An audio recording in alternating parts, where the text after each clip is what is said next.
5 minutes, one document. Jasmine Crockett shattered the wall protecting violent police, leaving Senator Tim Scott in stunned silence.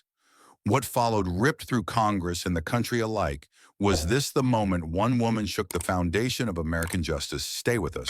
This is a story worth every second of your time. The double doors of room 226 swung open at exactly 8:30 a.m.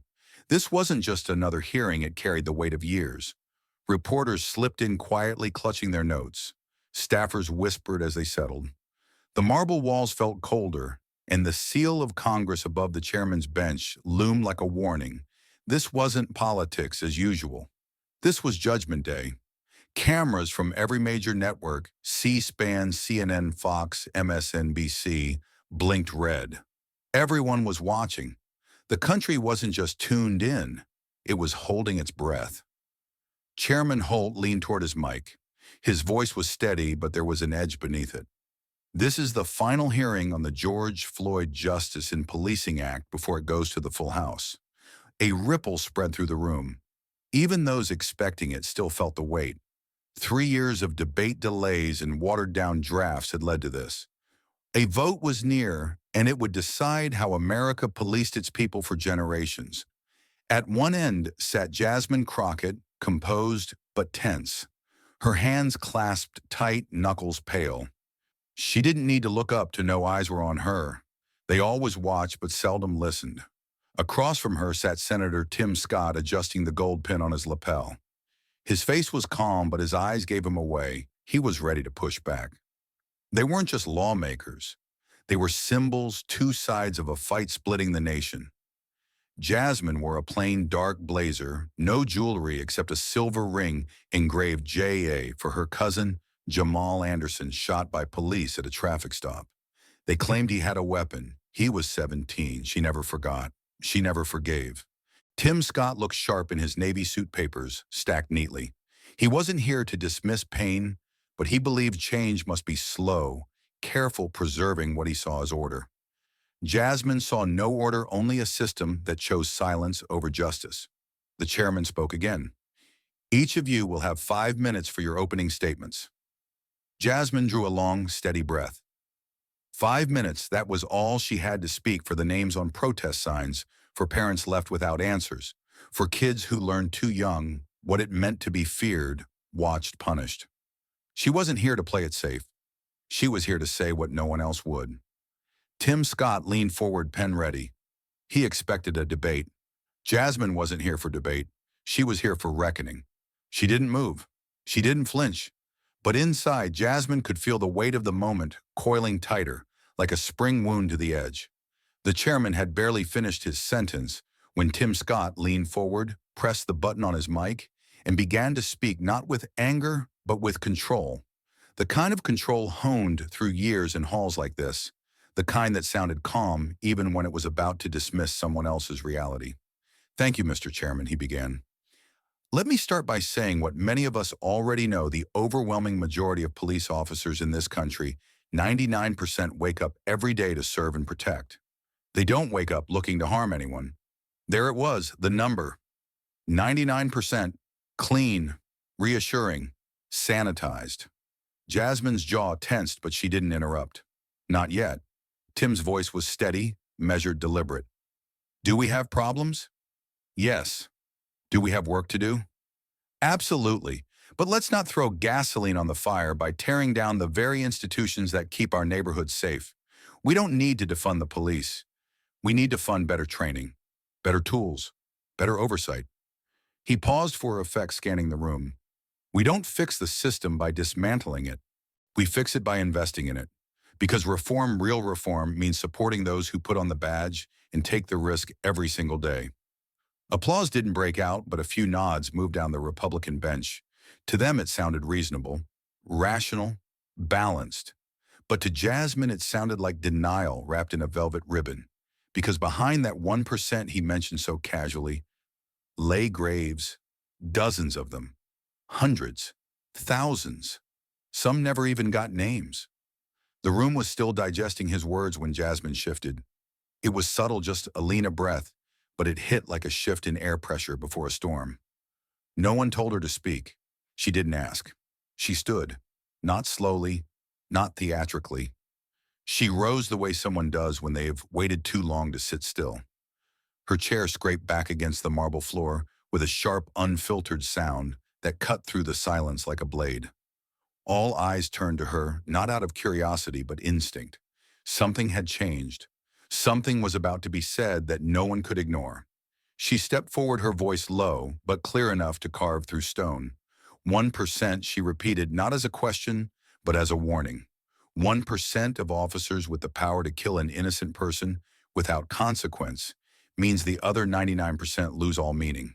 The words didn't echo. They landed heavy, hard, final. The room went quiet, the kind of quiet that follows something undeniable. Jasmine didn't raise her voice. She didn't need to. Her words carried weight because they came from truth, not volume. She looked directly at Senator Scott, then scanned the dais. We are not talking about paperwork errors. We're talking about bodies, people, children, men with wallets mistaken for weapons, women killed in their sleep, mothers with empty arms and no closure. Her hands were still at her sides, but her entire body seemed to speak. If even 1% of airplanes crashed, we'd ground the fleet. If 1% of surgeons killed patients on the table, we'd shut down hospitals. But with policing, we argue over funding while families bury their sons. She paused, not for drama, for air, for restraint, for control, and then quieter. So no, Senator. 99% is not good enough if 1% can murder without justice. For a moment, no one spoke. The silence stretched thick, tense, electric. Even the cameras seemed to lean in, as if the room itself had stopped breathing. But then Tim Scott reached for his stack of papers. He didn't raise his voice either. He didn't need to. His power was in the numbers, in the illusion of neutrality. With all due respect, he began pressing one finger to the top sheet. The data tells a fuller story. His voice was calm, professional, even empathetic, but behind the tone was something colder: control. Not dominance, not rage, just control. It was the kind of voice people trusted on TV, the kind of voice that made uncomfortable truths sound negotiable. He sat upright, spine straight, shoulders set, and continued. According to a DOJ review of 2023 arrest records, use of force incidents have actually declined by 17% nationwide. Black Americans make up 13% of the population, but in most urban departments, force is applied at rates proportionate to the crime index. He paused there, not to breathe, but to let the numbers settle, as if they were enough, as if they explained everything. No one interrupted him. No one looked satisfied either.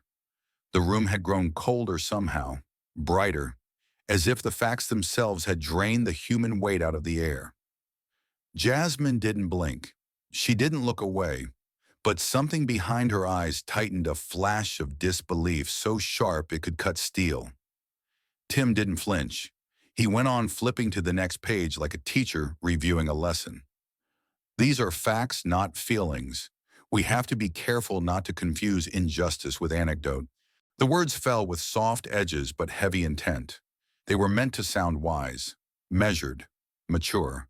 But to those who had lived on the wrong end of a badge, they sounded like sandpaper against the truth. Still, he kept going. In a 2024 study by the National Police Foundation, he continued, lifting the next document slightly for effect. 82% of surveyed officers reported receiving implicit bias training, and over 90% passed standardized accountability reviews. That's progress. Another pause, another look across the room. His eyes met Jasmine's, now steady and unshaken. It may not be perfect, but we are not a nation of systemic racists. We are a nation working toward balance. He let that final sentence land slowly like a closing door. He folded his hands and sat back, confident he had done what he came to do: calm the fire with charts, replace grief with graphs. For some in the room it worked. For others it only made the silence heavier. Because numbers don't cry, numbers don't bleed, numbers don't knock on a mother's door at 2:13 a.m. to say her son won't be coming home. As Tim Scott's final words faded, We are a nation working toward balance. Jasmine Crockett sat perfectly still for a beat longer than anyone expected. Long enough to let his message hang in the air. Long enough for people to think maybe she'd nod, maybe she'd respond politely, maybe she'd move on. She didn't. Instead, she leaned forward slow and deliberate, like someone who wasn't just responding to an argument, but loading live ammunition. Her hands moved with a strange, eerie calm, like she'd rehearsed this moment 100 times in her mind but waited for just the right silence to fire it. And then something no one expected, she smiled. Not wide, not kind. It was the smallest, tightest curve of her lips, a smile that didn't say thank you for your point, but rather you just walked into it. Senator Scott, she said, her voice quiet, composed, almost gentle. You forgot one statistic, the one you didn't publish. Every head turned, cameras locked in, staffers froze mid-gesture. Even the chairman sat back in his seat with a barely concealed alertness. Jasmine turned to her laptop, already connected to the main display. Her fingers moved with confidence, no hesitation, no theatrics, just purpose. She clicked once and then once more, and the large screen behind the dais came to life. A file opened. Black background, white text, June 4th, 2024, Columbia, South Carolina. Body cam footage internal review file. She tapped the spacebar. The room fell silent as the video began. First static, then a jump cut to raw body cam footage. The scene was disorienting, loud voices, shaky movement, flashing lights from a gas station canopy overhead. A black man mid-30s, hands raised, backing away, slowly, confused, but not aggressive. One officer shouted, "Get down!" Another screamed, "Stop resisting," before the man had moved an inch. Then came the takedown. Fast, violent. Two officers. One drove a knee into the man's back. The other pushed his face into the pavement. Then the knee shifted higher onto his neck. 17 seconds passed. Then 20, then 32.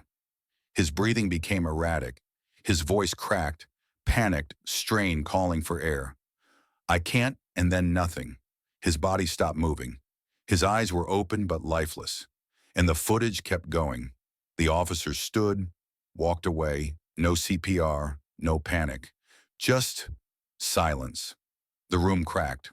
A sharp gasp rippled across the hearing chamber, first from a young aide seated near the back, then from a veteran representative who instinctively reached for his glasses like they could shield him from what he'd just seen. Several people physically recoiled. Someone whispered, "Oh my God," but the mic didn't pick it up. Reporters began typing so fast the sound of keys became its own rhythm. No one tried to interrupt. No one dared. The screen went dark.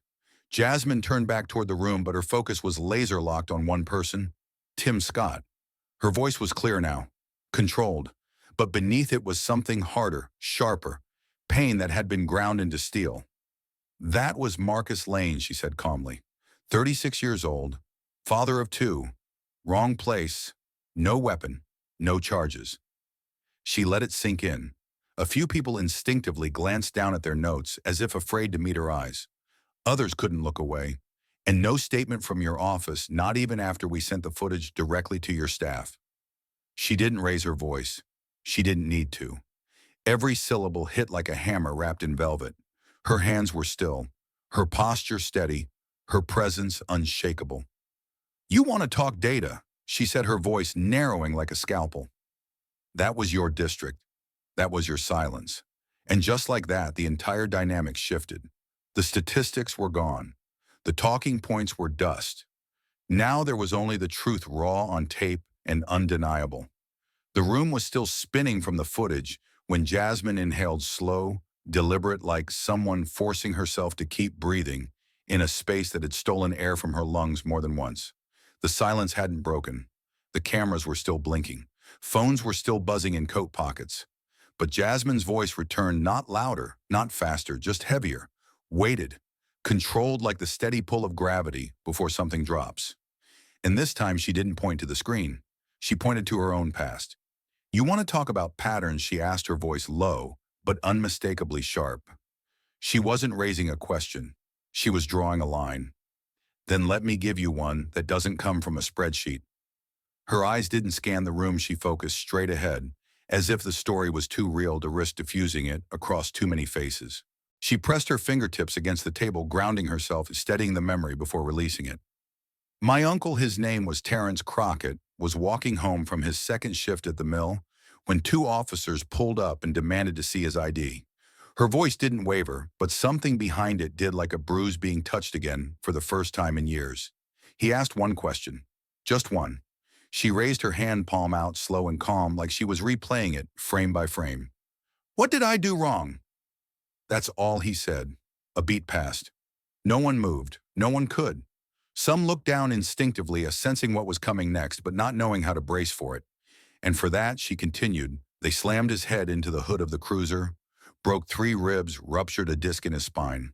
The words didn't rise. They fell hard and cold and irrefutable. She didn't look for sympathy. She wasn't asking for it. She was documenting it. He never walked the same again. He still can't tie his own shoes. One or two staffers shifted uncomfortably. A representative on the far side of the room blinked slowly, lips slightly parted suddenly, unsure how anyone could pivot from this. Jasmine let the silence come again, but not for long. "We filed a complaint," she said now, pulling a thick manila folder from her bag. It was frayed around the corners, stained near the edges, overstuffed and bent, like it had been carried too many times without ever being opened. "Sent it to Internal Affairs. Sent it to the State Attorney General." She held it up, not like evidence, but like a wound. 7 years. The words hung like a sentence. A life sentence, really. 7 years of silence, of letters unanswered, of evidence ignored, of this case being passed around like a virus no one wanted to catch. Then without drama, she dropped the file flat onto the table. The sound wasn't loud, but in the room's breathless stillness it echoed. Not just off the walls, but in people's throats, in their conscience. "That's the justice some of us are told to believe in," she said, voice now sharpened like a courtroom blade. "That's the system some of you are here to protect." She didn't raise her voice. She didn't need to. Her words had already raised the stakes higher than anyone expected, and higher than anyone, especially Tim Scott, could safely walk back from. The folder Jasmine dropped still sat on the table like a silent brick of truth, undeniable, unmoved, unforgotten. Around it, no one made a sound. Even the rustling of notes and the subtle hum of electronics seemed to vanish. Across the table, Tim Scott sat still, his hands clasped tightly together, eyes fixed not on Jasmine, not on the cameras, but on something internal. His throat moved just slightly. He wasn't flipping pages anymore. He wasn't pointing at data. He wasn't defending a policy or quoting a report. For several long seconds, Tim Scott was just a son remembering. Then finally he raised his eyes. There was no smirk, no strategy, just stillness. He spoke slowly without a script. "My mother," he began, "was robbed at knife point when I was 9 years old." The words dropped gently, but they didn't fall flat.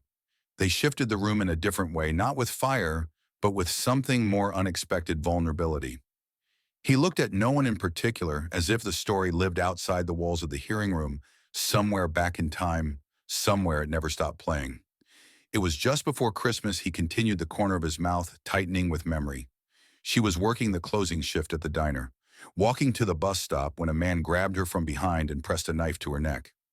No one moved. Jasmine didn't interrupt. Not because she agreed, but because something deeper was happening. A wound was being shown, and wounds, especially the real ones, command a certain kind of silence. She managed to scream, he said, eyes narrowing with the image. And a patrol car parked down the block heard her. They were there in less than 20 seconds. They tackled him.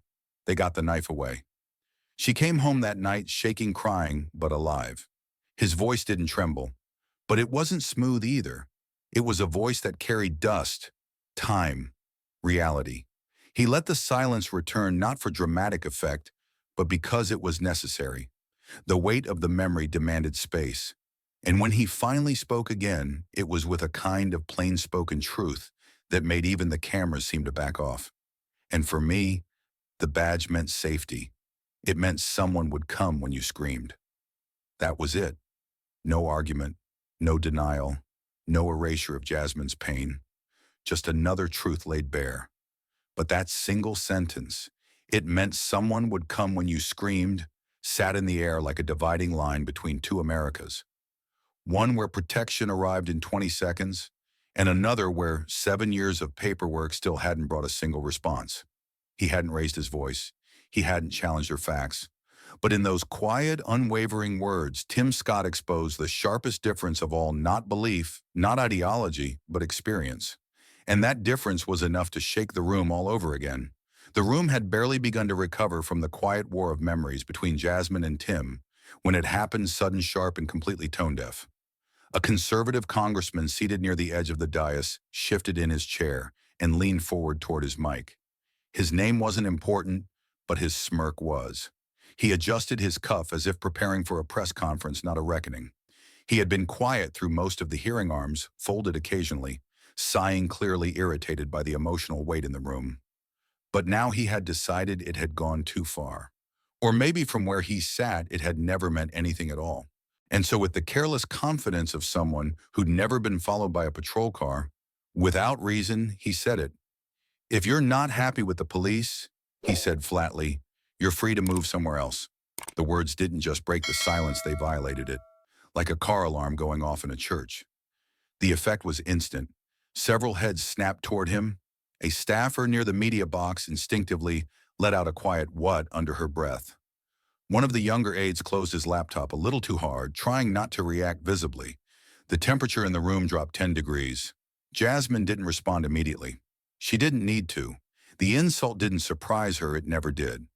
What made this moment different was that it was spoken into a microphone on the record under the seal of Congress, in a hearing meant to address the death of a man who couldn't breathe. Her face didn't twist. She didn't raise her eyebrows. Her response was not theatrical, it was ancestral. A different kind of weight moved through her body, and with a sudden, thunderous bang, her palms slammed flat against the table. The sound echoed short, sharp, final. A few papers jumped. A glass near the stenographer vibrated audibly. Even the cameras, those emotionless eyes blinking red, seemed to flinch. She stood up so quickly the chair behind her slid an inch across the floor. She didn't lean toward the mic, she didn't need to. Her voice carried like something that had been waiting too long to speak. "I was born here," she said, each word as grounded as stone. "I'm not a guest." Her tone wasn't loud, but it was exact. It carried the weight of generations who had been told to go somewhere else after building the very nation they were being asked to leave. No one moved. Not even the congressman who had spoken. He leaned back slightly, now blinking, like he hadn't expected the table to hit back. From across the horseshoe, Tim Scott exhaled a long, visible breath, like someone watching a fire approach a line of gasoline. He didn't reach for his papers. He didn't check his phone. He just leaned forward and said quietly, without challenge, without bite, "Don't let emotion kill reason." It wasn't an attack. It was something else, fatigue perhaps, a plea, an echo of the belief that if everyone stayed calm, maybe something could be salvaged. But in that moment, it only made the divide sharper. Jasmine turned to him slowly. Her expression didn't harden, it deepened, like someone who had looked reason in the eye once and found nothing there. Her stare was still. Her voice, lower now, came out like a slow drum beat pulled from the ground. "I saw blood before I ever saw reason." And with that, everything stopped. There were no gasps, no keyboard clacks, only stillness. Because everyone in the room for one terrifying second understood this wasn't just a policy debate. This was what it felt like when history stepped into the room and refused to sit down. The tension in the chamber had thickened to the point of suffocation. Jasmine's words, "I saw blood before I ever saw reason," were still vibrating in the bones of everyone present, like the final chord of a requiem refusing to fade. The chairman hadn't banged his gavel. The cameras hadn't blinked away. And no one, not even the congressman who suggested she leave the country, had dared to speak again. It was Jasmine who moved first, but she didn't shout. She didn't flinch. She opened a manila folder with the same calm as someone lighting a match in a room full of gas. This hearing has heard statistics, personal stories, claims of bias and claims of progress. She said, her voice steady, unshaken. But there's one thing we haven't heard yet, truth from the inside. She pulled out a thin document stamped "restricted," the kind of stamp that screams louder than any headline. She held it in the air, not for effect, but for accountability. This is a leaked internal memo from the FBI's Civil Rights Division, dated February 2025. Her tone darkened by a degree sharp enough to quiet even the reporters now hovering at the edge of their seats.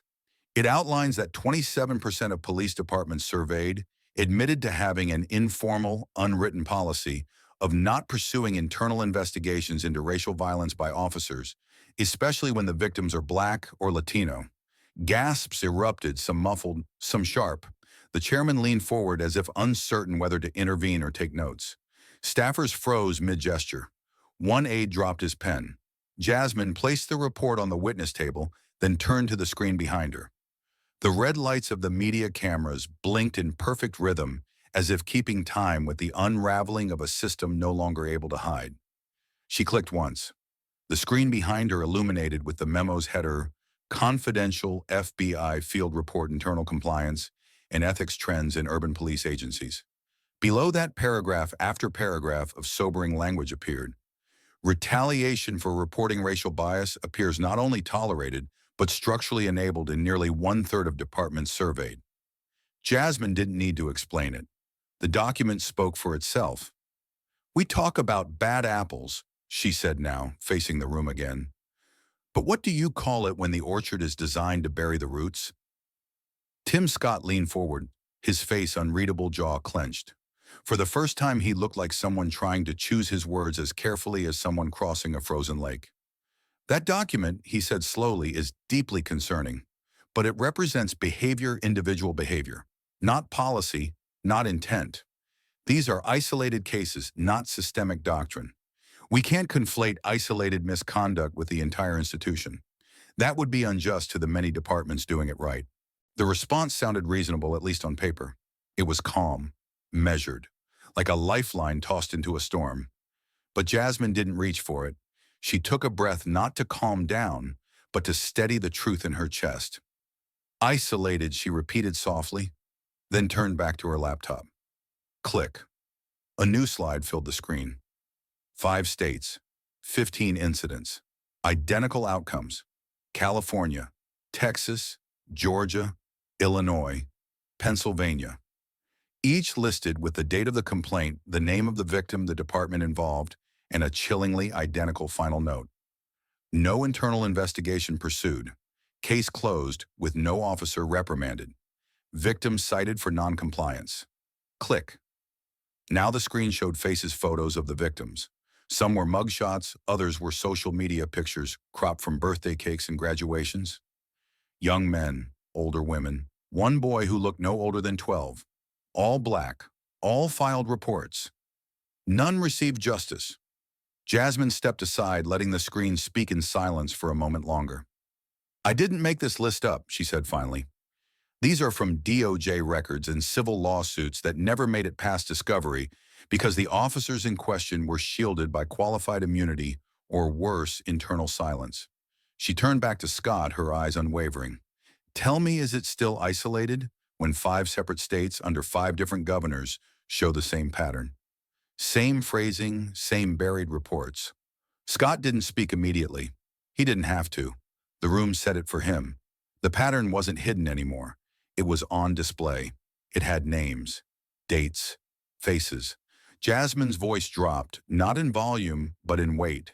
"This isn't about hating the police. This is about naming the silence. And silence," she said, tapping the report with a single finger, "has a structure." Reporters were no longer writing, they were filming live. Twitter feeds exploded outside the chamber. Structured silence began trending within 4 minutes. On the House feed, viewers flooded the comments with names, "Say his name," "Say her name," and one sentence began spreading like wildfire across news sites. "We talk about bad apples, but what do you call it when the orchard is designed to bury the roots?" Inside the room, the atmosphere was no longer just tense, it was transformed. No one was thinking about 5-minute speaking limits or polite yield of time exchanges. What Jasmine had laid bare wasn't just misconduct, it was method. Not just pain, but pattern.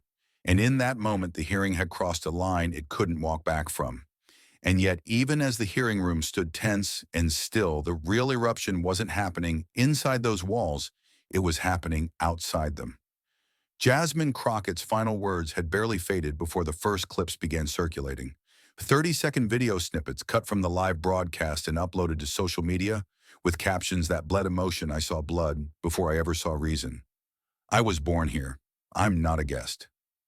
In less than 10 minutes, two hashtags began rising, first slowly, then like a tidal wave smashing every timeline: "Let her speak" and "Back the blue." By the top of the hour, both were trending nationally. By the end of the day, they were being spoken aloud in newsrooms, classrooms, coffee shops, and war rooms on both sides of the aisle. "Let her speak" became a rallying cry for those demanding police reform accountability and space for voices like Jasmine's black female unafraid. Her supporters flooded social platforms with videos of her testimony, excerpts of the FBI memo, and images of Marcus Lane and the folder she had dropped with surgical precision. It wasn't just politics now, it was personal. But at the exact same time, Back the Blue was surging too, fueled by conservative influencers, police unions, and law and order politicians, warning against what they called emotional sabotage of institutional stability. They clipped Tim Scott's calm responses and pushed sound bites like, "Don't let emotion kill reason," as proof that restraint, not passion, was the adult in the room. For every clip of Jasmine slamming her hand on the table, there was a stitched video calling it radical theater. Two realities, two truths, one boiling country. Television didn't wait long to join the fight. That evening, CNN opened its primetime coverage with a chilling headline: 27% of departments look the other way. Jasmine Crockett demands justice. Meanwhile, Fox News ran with outburst on the Hill: Crockett versus Reason is Congress listening to chaos. On MSNBC, the leaked FBI memo was front and center, read aloud with grainy footage of the victims Jasmine named. On Newsmax, a guest host claimed the document was questionable at best and that Crockett was dismantling public trust for retweets. No one aired the full hearing. Every outlet chose moments, the clips that made their case confirmed their narrative, moved their base. And the base was moving. Fast. In Chicago, a spontaneous rally formed in front of a federal courthouse, dozens holding signs with Jasmine's face and the words, "Not a guest, a citizen." In Dallas, a crowd gathered near a local police department with banners reading, "Justice means action, not apologies." At the same time, a counter-protest was forming in Raleigh, where a line of supporters wearing American flag gear waved thin blue line flags and chanted, "Protect those who protect us." The divide wasn't coming, it was already here, and Congress felt it like a noose tightening around the vote count. By morning, the inboxes of dozens of representatives, especially those from swing districts, were overflowing. Thousands of emails, voicemails, comments, demands, threats, pleas. Constituents who had never written a lawmaker before were now flooding their elected officials with messages that started with, "I saw the video," or "After yesterday, I need to know where you stand." Chiefs of staff were pulling extra interns just to triage the onslaught. Behind closed doors, the conversation began to change. Some moderate Democrats who had quietly planned to abstain from the vote on the George Floyd Act were now reconsidering. "I didn't expect this to explode like that." Republicans who had once dismissed the bill as symbolic suddenly faced a public relations nightmare. Town halls were being rescheduled. Fundraisers were being paused. The phones just wouldn't stop ringing. One staffer from a Midwestern Republican's office, speaking off record, admitted, "We thought we could sit this one out. Now our own base is split. Half are shouting back the blue, and the other half are asking why Tim Scott had no answer for that FBI memo." Internally, party strategists began circulating data showing that black voter turnout was climbing steadily online, even in red counties. Donors on both sides started calling not to offer money, but to ask for answers. In real time, politicians began issuing new statements, not apologies, repositionings. Language like "we continue to evaluate the bill with great seriousness" replaced previous tweets calling it anti-police. One congressman who'd previously said, "We don't negotiate with activists," quietly deleted the tweet and by noon had posted, "Every voice deserves to be heard." I look forward to reviewing all aspects of the George Floyd Act with my colleagues. It wasn't a revolution, not yet, but it was a signal. The hearing had changed something. Not just what people believed, but what they were willing to say aloud. And at the center of it all was a woman in a charcoal blazer standing in a room where she had not just spoken, but shifted the room's gravity. Jasmine, for her part, said nothing to the press. She walked past reporters with the same posture she had in the chamber, steady, measured, unbothered by the storm because she had already walked through the fire. But across every news app in America, her image was there. The quote was there. The line was there. I was born here. I'm not a guest. And just beneath it in different fonts and colors, depending on your screen, let her speak back. The blue two sides of the same country watching the same moment and seeing something very different. But just when it seemed the room had absorbed the worst of the storm, the door at the back of the chamber creaked open slowly without announcement, without pretense. The timing was strange. The chairman glanced toward his aide confused. There was no one else scheduled to speak. But the man who entered walked with purpose, not hesitation. He was middle-aged, broad-shouldered, but not threatening. His suit was modest. His eyes, red around the edges, scanned the room not with defiance, but with something closer to guilt. A whisper moved through the chamber like a current. One staffer leaned into another and mouthed, "Who is that?" Jasmine's eyes narrowed. She'd never seen him before. Neither had Tim Scott. But the chairman, after glancing at a last-minute note placed in front of him, cleared his throat and said quietly, "Mr. Derek Callahan, former officer of the Arlington Police Department, has requested to make a personal statement. He is the final witness for today." A few members shifted. The air changed again. Callahan stepped up to the microphone.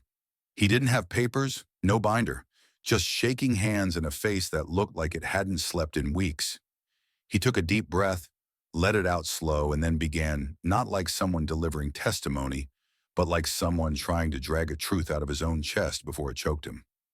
"I was a cop for 18 years, he said. 2 different departments. No write-ups, no lawsuits. I got promoted. People trusted me." Silence. "And I thought I was one of the good ones." His voice cracked slightly at that last word.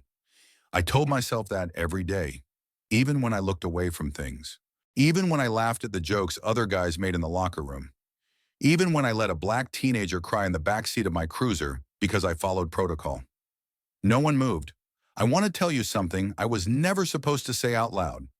He continued, eyes locked straight ahead. We were trained to see black men as threats. That's not in the handbook. That's not official. But it's real. I was told that if a black man runs, assume he's guilty. If he talks back, assume he's dangerous. If he twitches, assume he's armed. He swallowed hard. And then came the sentence that broke the room. I was taught that being black meant being a threat. A few people audibly gasped. Someone near the back dropped a pen. Even the stenographer paused mid-keystroke. Callahan's voice trembled now, but he didn't stop. I carried that into every traffic stop, every sidewalk encounter, every time I touched my radio. And I didn't know how wrong it was until the day I cuffed a 14-year-old boy outside a gas station for looking at me too long. He cried the whole time. He was holding Skittles. Jasmine's eyes welled, but she didn't blink. She didn't look down. She just watched. Every word this man said landed like an arrow into the truth she had been trying to make them see for years. Callahan took another breath, but it broke halfway through. His voice collapsed with it. "I left the force 2 years ago. I started therapy. I don't sleep much. My kids asked me what I did for a living, and I changed the subject." Then he looked up, right at Jasmine. "I watched you today," he said, "and I want to say something I never got to say to the kids I pulled over, or their parents, or that boy with the Skittles." A pause. His voice was raw. "I'm sorry." That's when Jasmine's tears finally fell. Not because she hadn't heard stories like this before, but because it had never been spoken like this in this room by someone who had worn the badge. She wiped her cheek once quickly and stayed standing. Across the table, Tim Scott looked down, his hands folded tightly, the corners of his mouth trembling slightly. There was no political response for this. No pivot, no calculation, only quiet. And then, without instruction, the entire chamber rose. One by one they stood. Democrats, Republicans, interns, committee clerks, even the reporters in the back. Not clapping, not speaking, just standing. The kind of silence that says, "We heard you." The kind that doesn't need permission. Callahan stepped back from the mic. He didn't smile. He didn't bow. He just nodded once, wiped his own face, and walked out the same way he entered, quietly. No cameras chasing, no titles attached. But the impact remained. It hung in the air like a final chord that no one wanted to mute. And Jasmine, she stayed standing too. Hands, still breath, slow eyes fixed on the empty microphone. because for the first time in the entire hearing, someone else had said it for her.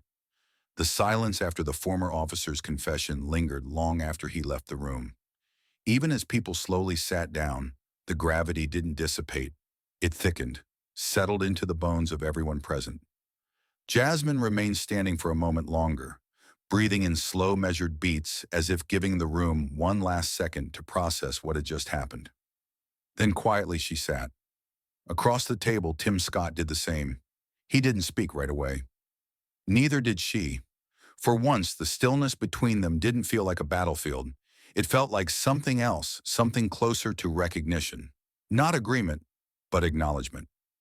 The chairman cleared his throat, unsure how to continue when Tim finally leaned forward. His voice was low but direct. "I believe in accountability," he said. "I always have. But today made it clear we need stronger tools to ensure it." Jasmine looked at him not with suspicion, not with warmth either, but with the weary caution of someone who's seen promises come and go. What tools, she asked plainly. Tim didn't hesitate. Mandatory body cameras. Not just funded, required. Every officer, every shift, no exceptions. A few heads in the room turned. That wasn't nothing. Jasmine studied his face, searching for hesitation. There was none. So she replied, not with emotion, but with precision. And oversight, she said. "Cameras mean nothing without independent review. I want a federal monitor for departments that fail accountability audits. Someone who doesn't answer to their chain of command." Tim exhaled, nodded once. "Independent oversight," he repeated. "I can accept that." That was the first crack in the wall between them. Jasmine shifted in her chair, eyes narrowing slightly, not in challenge but in calculation. "Then I'll make a concession," she said. "Your community policing program, the pilot you've been pushing for 2 years in South Carolina, I'll support its inclusion in the bill, but with civilian review baked in." "No blank checks." Tim blinked, surprised but not displeased. "That's non-negotiable," he replied. "Civilians will be at the table from the start." Another silence followed, but this time it wasn't tense. It was active. The kind of silence where gears begin to move. Around the room, staffers began whispering. Aides pulled up shared language drafts. The chairman leaned back, eyebrows raised. "Are you telling me," he said, half incredulous, "you two just found common ground?" Jasmine spoke before Tim could. "We didn't agree," she said flatly. "We built a trench wide enough to meet in the middle." Tim nodded. "We're still standing on different sides," he added, "but we're not throwing rocks anymore." And with that, the impossible began to take shape. A new version of the bill emerged on paper within hours. It didn't carry Jasmine's full vision. It didn't reflect Tim's perfect ideal. But it did include mandatory body-worn cameras for all federal and local officers receiving federal funds, with clear disciplinary frameworks for failure to record use of force interactions. It included independent oversight boards selected in part by civil rights organizations to audit departments that fail annual bias or misconduct assessments. It retained Tim Scott's community partnership training program, but added citizen accountability layers, transparency reporting, and performance metrics that would be published publicly. Neither side got everything, but both got something worth defending. Still, the tension remained. Jasmine sat with the draft for nearly an hour, reviewing each line like a contract written in scars. She circled a clause that allowed for data to be sealed in ongoing investigations and pushed for an amendment to limit that clause to 30 days. Tim pushed back, gently asking for 60. They met at 45. She pushed again for trauma-informed training to be expanded to include not just active officers, but academy recruits. He agreed, but insisted on a provision that no officer could be decertified solely on unverified accusations. Jasmine frowned, then added a clause, "unless a pattern is found across 3 or more cases." Another nod. It was a brutal kind of compromise, but it was real. By nightfall, the first joint statement was drafted, short, measured, and shocking in its very existence. "We do not agree on everything, but we agree that inaction is no longer an option. This bill is a first step toward rebuilding trust and protecting lives." Representative Jasmine, Crockett, and Senir. Tim Scott. The statement hit the news before midnight. Some activists were furious. Not strong enough, they said. Where's the justice for past victims? Some conservatives accused Tim of folding to pressure. But in the middle, the messy, angry, aching middle, something remarkable was happening. Members of both parties who had refused to be in the same room the day before were now reviewing the joint proposal. Cautiously, reluctantly, but they were reading it in Jasmine. She sat in her office past 2 a.m., staring out at the Capitol dome, glowing in the dark like a hollow promise. She didn't smile. She didn't relax. But she did close her laptop slowly and whisper to herself more prayer than victory. Not everything, but maybe enough. It happened in near silence. The final votes came in one by one, green and red lights blinking across the digital board above the speaker's dais like the pulse of a divided nation. Members sat forward in their chairs, some whispering prayers, others clutching note cards like lifelines. Staffers hovered near the edge of the gallery, phones in hand, ready to post the moment the numbers locked. Jasmine didn't move. Her eyes stayed fixed on the screen, her face still, her hands folded so tightly her knuckles blanched. Tim Scott, seated 3 rows behind, leaned forward on his elbows, eyes narrowed not in victory but in waiting. Then came the final count, a narrow line, 2-17 to 2-13. For a moment no one breathed. Then the speaker's voice cut through the air like a gavel made of thunder. The motion passes. The George Floyd Justice in Policing Act amended has been adopted by the House. The chamber broke into fragmented applause. Not a roar, more like an exhale from people who had been holding it for too long. Reporters raced to file stories before the ink dried. Phones lit up across the country. The crawl on CNN read, "Breaking House passes, historic policing reform after heated negotiations." On MSNBC, "A new era of accountability begins," and on Fox, "Controversial reform, bill squeaks through the House." Outside crowds gathered in front of Capitol Hill erupted in cheers, some with tears, others waving signs that said justice isn't charity, and this is just the start. But inside, at the heart of it all, Jasmine Crockett remained seated. Her jaw was clenched, her eyes glassy but unshed. When a reporter shouted from the gallery, "Congresswoman Crockett, is this a victory?" she didn't answer right away. She stood slowly, walked up to the podium, and let the silence settle around her one last time before she spoke. "Changing laws is the easy part," she said, her voice even sharp as cut glass. "But laws don't bleed. People do. And until the hearts behind the badges, behind the benches, behind the microphones, until those hearts change, this isn't justice. This is just paperwork." The room froze again. Some clapped, most just listened, because the truth didn't need volume.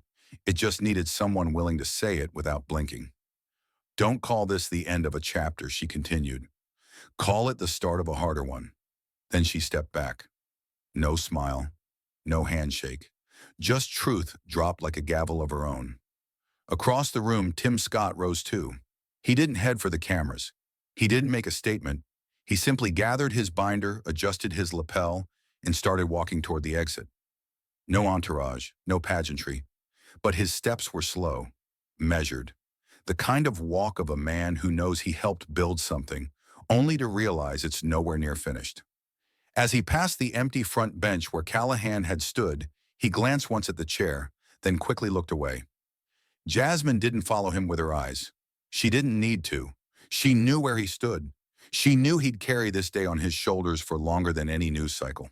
Above them on the gallery wall, the words carved into the marble watched like a warning, "Equal justice under law." But both of them knew what the cameras would never catch. The law had moved, but the country had not. Outside the chamber, a crowd had already begun chanting. Some cried, some danced, some simply stared up at the Capitol with the weary hope of people who've been let down before. Journalists flooded the rotunda. Headlines were being written faster than votes had been cast. One read, "Jasmine Crockett, from witness to architect of reform." Another countered, "Scott and Crockett find fragile compromise in historic bill." But none captured the moment better than Jasmine's own words already being quoted, stitched, tweeted, and turned into protest signs. Changing laws is not enough if the heart hasn't changed. And inside, as the last members filed out, the chamber stood still, not in triumph, not in relief, but in something harder to name, a fragile beginning made of paper pain and just enough courage to keep going. And even after the final gavel dropped, the marble chamber did not breathe. The bill had passed barely. The vote count had lit up the digital screen like an exhausted heartbeat, 217 to 213. It was over. On paper. But paper doesn't bleed. Paper doesn't remember the names. And as the members filed out their suits sharp, their press releases ready, Jasmine Crockett remained still, not frozen, anchored. Somewhere deep in her chest, she felt the quiet ache of a woman who had just dragged truth into the light and was still unsure if the country had truly looked. She didn't celebrate. She didn't pose. She didn't even speak to reporters lining the hall. She just walked. Down the steps of the Capitol, past the velvet ropes and bulletproof glass, past the tourists who whispered her name like a question, past the aides who smiled too politely. She moved like someone carrying a weight no headline could measure. Like someone who knew that signing a bill didn't fix a country that had been sick for 400 years. She walked alone. Her heels echoed across the concrete like seconds ticking on borrowed time. It was almost midnight. The sky above D.C. was a dark, soft blue like a bruise fading in reverse. And somewhere in the distance, the echo of the crowd still murmured. The hashtags were still climbing. Let her speak. Justice takes time. We saw her. But Jasmine didn't check her phone. She didn't need to. The real reckoning wasn't digital. It was spiritual. It was inside. She turned down a side corridor toward a statue she passed often, but rarely looked at Mary McLeod Bethune, cast in bronze, one hand clutching a cane, the other reaching out. Jasmine stopped, faced her, and whispered, "I'm trying." That was the truth. She wasn't celebrating. She was surviving. Because what this country calls progress, women like her have always had to drag step by step through mud and resistance. And even in victory, she had learned the same brutal lesson over and over again. In America, change isn't handed down from power, it's yanked from its grip, one finger at a time. Jasmine sat on the edge of the nearby bench, folded her arms, and let her mind wander. Not into speeches or strategies, but into the places she rarely let anyone see. She thought of her cousin Jamal. Thought of the night he didn't come home. The night they told her he matched a description. The night she saw his face on a mugshot, even though he had done nothing. She thought of the funeral. The way the priest's voice cracked on the phrase taken too soon. The way the air inside the church felt too thick to breathe. She thought of the mothers who had hugged her in hallways after hearings. The ones who didn't ask for selfies. Just silence. Just eye contact. Just one moment where someone in power didn't look away from their pain. She thought of the folder she dropped in the middle of the hearing, and how for a split second the room finally stopped performing and started listening. How truth raw and undisguised can pierce through any title, any party, any script. And she thought of Tim Scott not as a rival, not even as a Republican, but as a man who had seen enough pain that he no longer knew where to put it. A man who had chosen the law to protect the house he built inside the system, while Jasmine had chosen it to burn down the parts that made her invisible. They weren't enemies, but they were never the same. And that was the other lesson. You can stand next to someone and still live in two different Americas. One where the badge means safety, and one where it means keep your hands where I can see them. One where the courtroom is justice, and one where it's a funeral delayed by paperwork. One where emotion is called passion, and one where it's called a threat. And no bill, not even this one, could bridge that chasm. Jasmine leaned back, let the cool stone meet her spine, and stared at the dome glowing above her like an indifferent moon. People were already calling her a hero, a reformer, a trailblazer. She hated those words, not because they weren't true, but because they were armor. Armor people used to protect themselves from the real story that she had to bleed for every inch of that bill, that she had to endure being called too angry, too radical, too unprofessional just to be allowed to speak about dead children. That she had to be better than everyone in the room, twice as calm, 3 times as prepared, just to be seen as barely enough. That was the cost. And if there was one truth she wanted this country to finally confront, it was this: you don't get to ask people to smile while they're on fire. You don't get to demand grace from the people you've ignored. You don't get to call it unity when what you really want is silence. She rose slowly. Her bones ached not with age but with memory. She stepped back into the hallway, passing the words etched above the entrance to the rotunda, E pluribus unum, out of many one. She paused, scoffed softly under her breath. Out of many, she whispered, some are still fighting to count. And that was the human lesson. That laws are easy to sign, but empathy can't be legislated. That justice isn't about majority votes. It's about majority conscience. That some wounds require more than policy, they require confession, accountability, and time. And until this country could do that, Jasmine knew this wasn't the end. It was the first breath before the next battle. And yet, even as Jasmine walked into the darkness outside the Capitol, something burned brighter than any headline. It wasn't relief. It wasn't triumph. It was resolve, the kind forged not in celebration, but in fire. Because she knew the cameras would move on, the news cycle would spin, the hashtags would cool, and most of the people clapping in that chamber would go back to their comfortable routines satisfied that something had been done. But Jasmine wasn't satisfied. She couldn't be, because she had looked injustice in the eye, and it didn't flinch. It never does. So if you're watching this story unfold from your home, your phone, your silence, know this. The time for empathy alone is over. This isn't about feeling bad. It's about being brave. It's about choosing discomfort over distance, truth over tolerance, and action over applause. Jasmine didn't endure humiliation, compromise, and heartbreak so the public could not share a post and move on. She stood in that chamber for the people who never got a hearing. She spoke for the boy who never made it to graduation. She bled quietly, gracefully for those who were taught that speaking too loudly was a crime.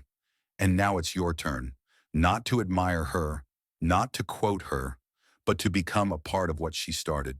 If you're tired of watching videos of unarmed black men dying in the streets, then stop being a spectator. If you're exhausted by the outrage cycle that begins at the funeral and ends with inaction, then change the ending. If you've ever said that's not who we are, then prove it, because the truth is this is who we've been, and it'll stay that way until you do something more than watch. So here's where you begin. Not in Washington, not on Twitter, but in your community, your neighborhood, your city council, your police oversight board.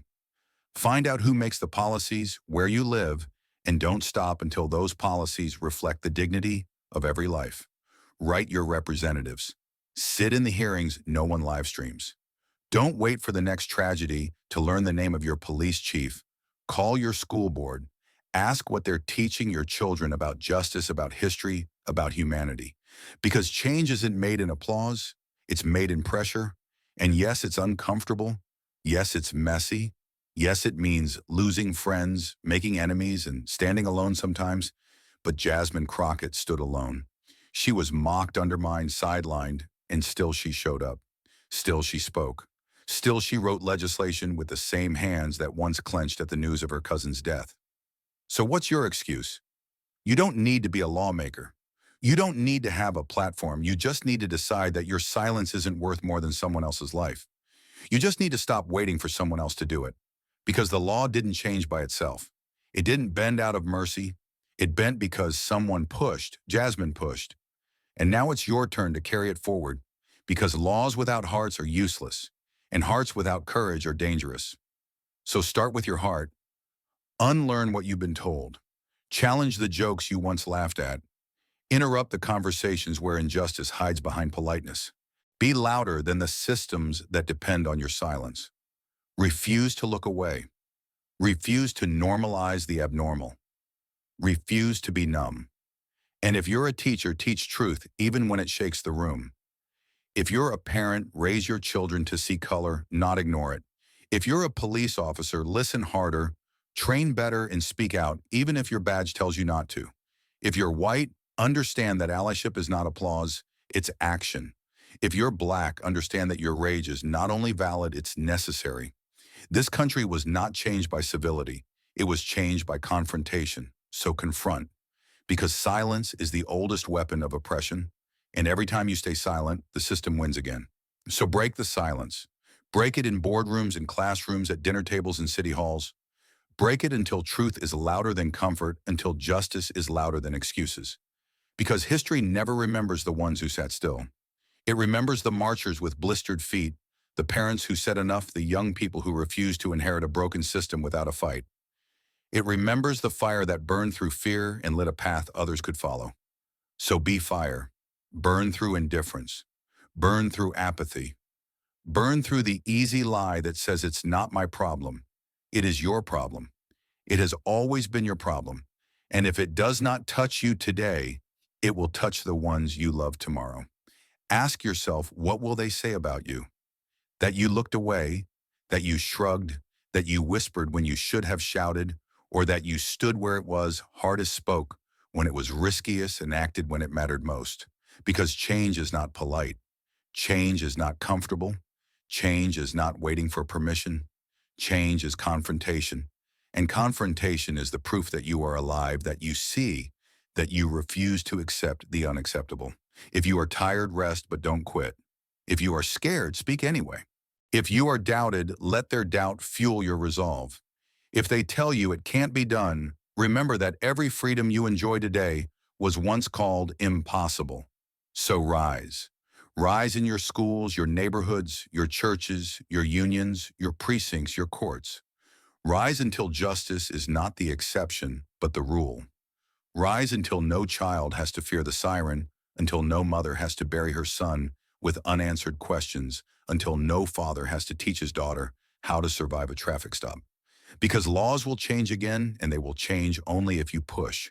Push with your voice. Push with your vote. Push with your body, your breath, your heart. And when they ask how the system finally broke, the answer will be simple: because you refuse to stay silent. Thank you for watching until this moment and for standing with us on this journey for justice. Your support means everything. Like, subscribe, and turn on notifications so you never miss what's next. And we'd love to hear your thoughts. Leave a comment below and let us know what moved you most in this story. Together, our voices make a difference.